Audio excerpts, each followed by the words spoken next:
State and a godly son of Nigeria. Professor Charles Otejuwu Esimone, Fellow, Academy of Sciences, Vice Chancellor, University University. Okay. Our brother, we are working very hard, and all of us are proud of you. The local government decided to honor you today. The National Water Festival, Ghana is going to return. And we have resolved to present a distinguished award to you for your contributions, commitments, services towards the development of the good people of our water and society at large. On this day, Saturday, 7th day of October 2023, it is my honor and privilege as the Buddha Launcher, and by the grace of God, the Senate representing Anambra Central Senatorial District and National Assembly. I am very proud to, on behalf of our people, our own people, and on behalf of the chairman of the occasion, my own brother, to present this distinguished service award to you. All right, this way. So this service award with pride.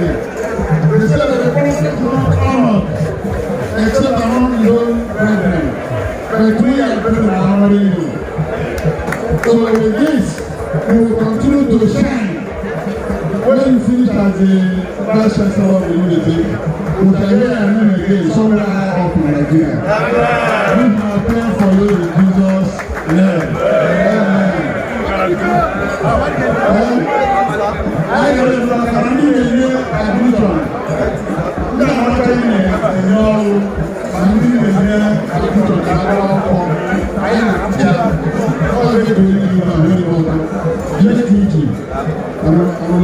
admission.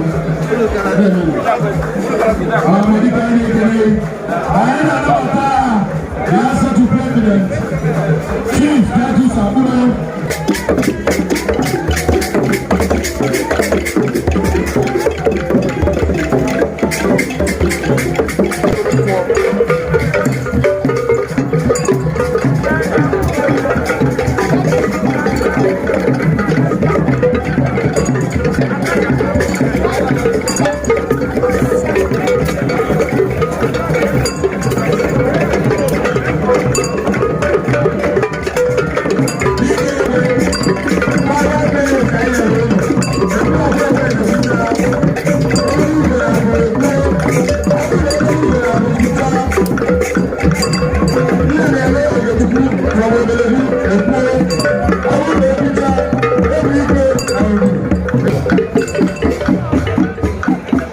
Thank you.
secretary of the team, in conjunction with all the professional members that matter.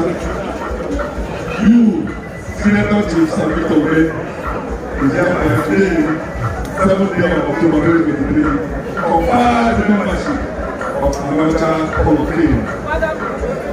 In recognition of all your contributions to the movement of Atlanta and the society at large.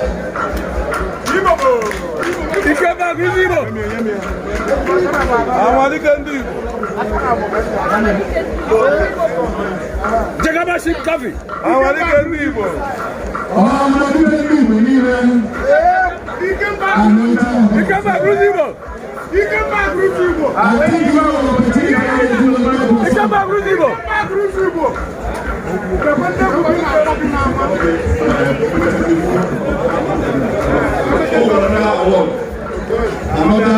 one of our very great daughters. The battle, very good. That principle, the doctrine of blessing. Late Professor Kim Olasky. That matter can be Baba, the Reverend Maracusa, I Baba without him. Raja country, so when I went to the bank, and I said, I got cleared the consumers award on behalf of the Professor Kim Olasky. I just say it there.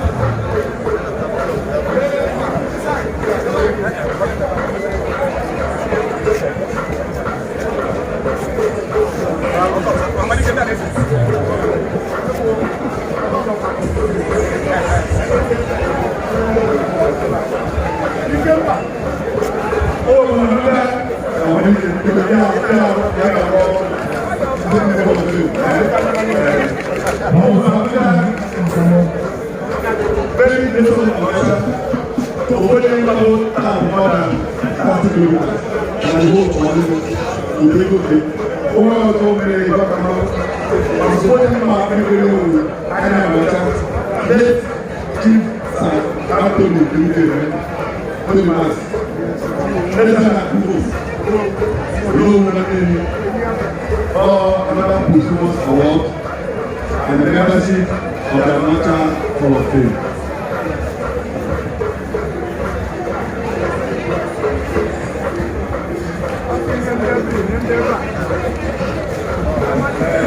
This one, I will present the petition.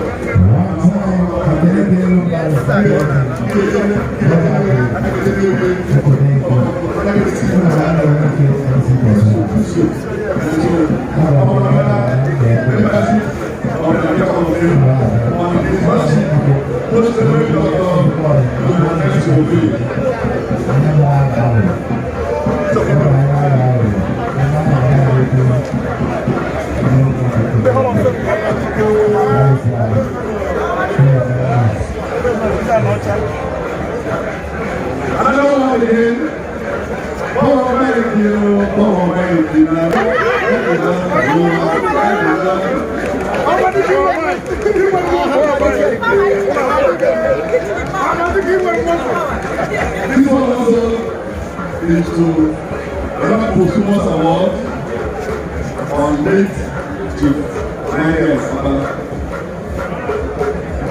Also a membership posthumously with the Atlanta Hall of Fame. On Monday, we are not the only coming to the right hand. Also, the only we are very much appreciative of his contributions to sports and protecting Atlanta back in the days.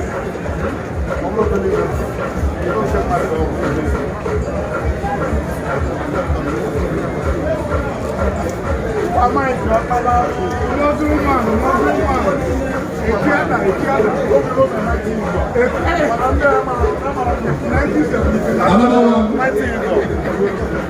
another component of membership, Atlanta Hall of Fame, our former governor,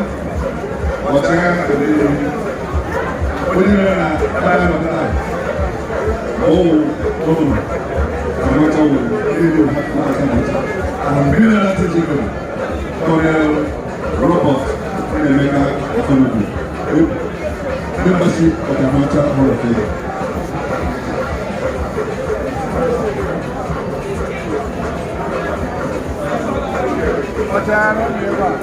Former governor of Anambra State. Oh, yeah, local government. Name a local government. Finally, but no way to list another member of the very select and small group of elites. Amateur Hall of Fame. The speaker that was to the Republic.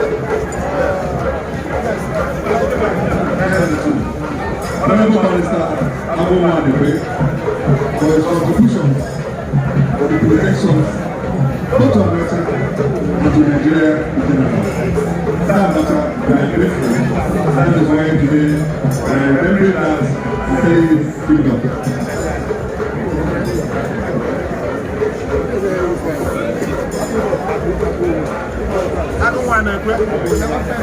So, Ibu,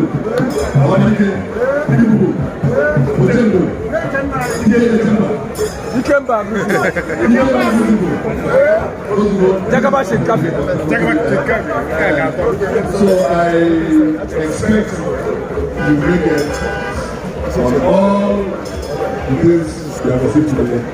And about this, thank you very much.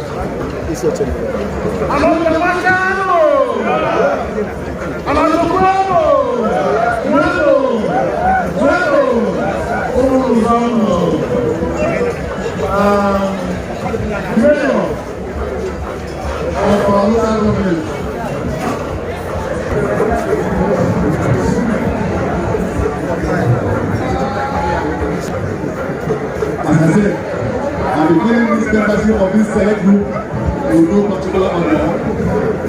And I can, for one of us that all of us are proud of. When you now fly the waters of the one, all the command to you. Hopefully, the command of Anambra State, His Excellency, Mr. Toby. We are very proud of him, and he's also one of the members of the very prestigious of the Amateur Hall of Fame.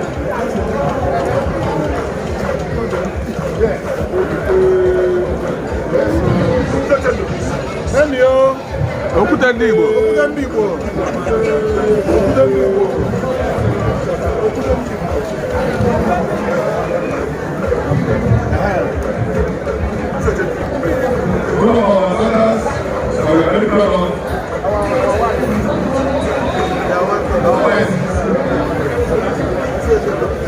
Senator Leon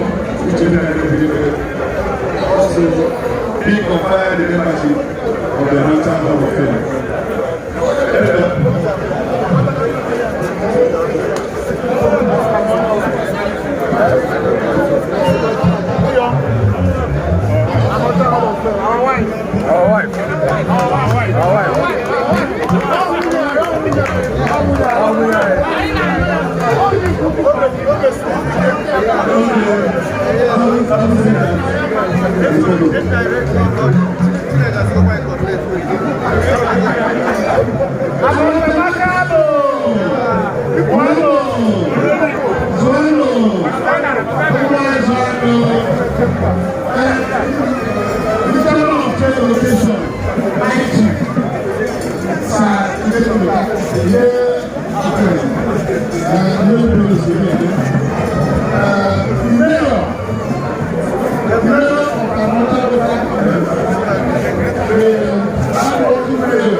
Vice Chairman, Africa. Ọ̀gbẹ́. Yẹ́sù. Ọ̀gbẹ́ náà wà lọ́wọ́ ọ̀gbẹ́. Ọ̀gbẹ́ wọ́n ti di.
General Planning Committee. Ọmọdé.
Chineke si n'ebe a gọzie m nụ moto m na-akwụzi amụrụ Chukwu.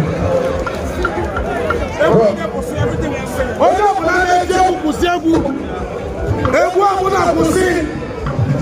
Egwu ọbụla kwụsị. All eyes supposed to be here. Anya niile kwesịrị ịdị ebe a. Ka anyị mee atụtụ. Biko, anyị ga-ebido na nke ome. Udonri. Ikigo. Nke a bụ for free to atọpe ya onye rie obodo aṅụrị.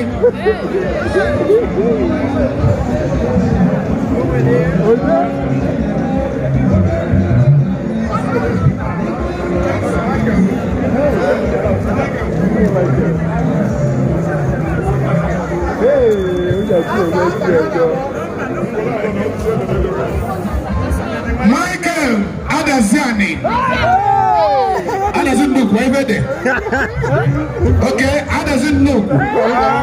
Sorry. How did Michael or so? Phone number. Okay. Obama did Michael. Ebia, Leia. Obama broken. Ebia say phone number. Yes, that's number 3. I got for motorcycle. Motorcycle.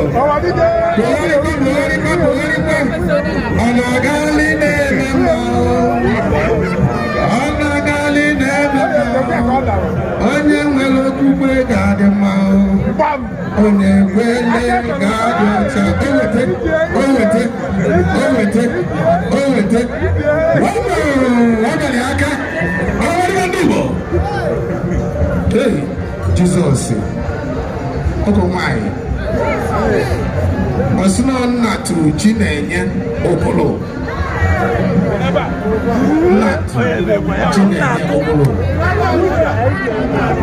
Motorcycle. Nna tụrụ chi na-enye okpolo. Ọjọọ dị ebe ahụ. Nna tụrụ chi na-enye okpolo. Onye na-abịa na ịbịa bụ igbe ọkụ nọmba ya. Nna tụrụ chi na-enye okpolo. Ọ bụ ya nwunye di ya anyị ga-akọ akọ nwunye di ya mfe anya mkpụrụ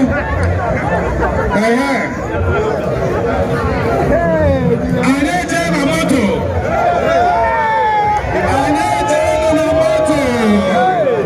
bibi n'ọdụ ụzọ amabe m na mgbede a ọ gaghị ekwe ka ihe eme anyị. Ọgaranya na-eweta ime a ọgaranya ibe ya enwe ya. Nye m ọmụmụ ya ji m otu oge ndị ya nwoke mpụ n'ihi moto ana m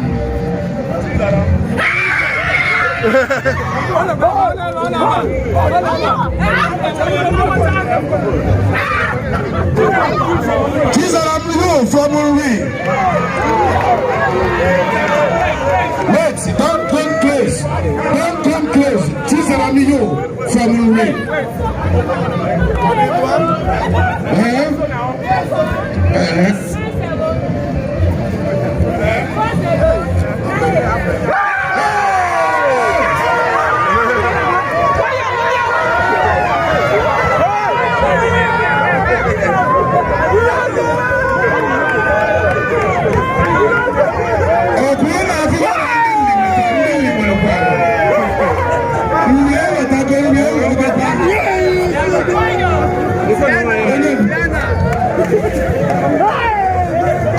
good again. Let's go before. Where you are going to see Anna?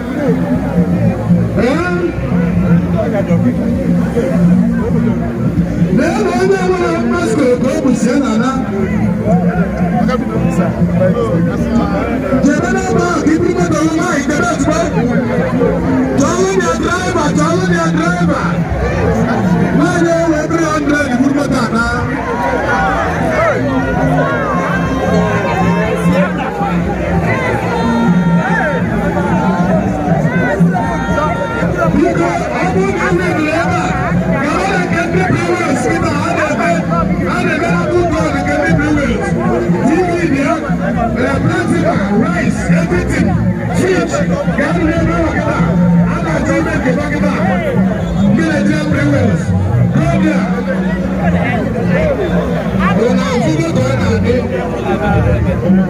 listen to that.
too much.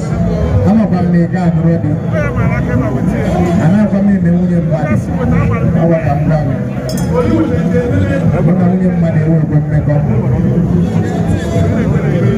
ya a na-ebuli nwaanyị mmadụ moto mezuo obi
Banana, when they are cheap.